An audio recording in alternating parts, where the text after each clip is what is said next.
അതുകൊണ്ട് മാത്രമാണ് ഞാൻ നിൽക്കുന്നത്. Thank you. അതേപോലെ ഞാനിങ്ങനെ പറയും, നിന്നെ കൊണ്ട് ആവണില്ല, പറ്റണില്ല, ഈ ഇപ്പൊ അന്നെ മറന്നാളെങ്കിൽ മരിച്ചാലും വേണ്ടിയില്ല, പക്ഷെ ഇപ്പച്ചിക്ക് ഇത് ഈ അറ്റംപ്റ്റിൽ ക്ലിയർ ചെയ്ത് കൊടുക്കണം, ബിക്കോസ് ഇപ്പച്ചി അത് റിസർവ് ചെയ്യുന്നുണ്ട് എന്നുള്ളത്.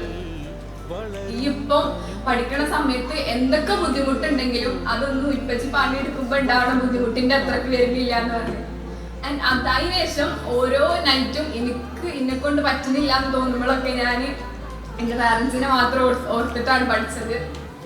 എന്നെ മനസ്സിലാക്കി എൻ്റെ കൂടെ നിന്ന്, മറ്റുള്ളവർ പറയണ കേൾക്കാതെ എൻ്റെ കൂടെ നിന്ന് എല്ലാ പാരൻസും അങ്ങനെ മക്കളെ കൂടെ നിൽക്കണം എന്നാണ് ഞാൻ പറയുന്നത്.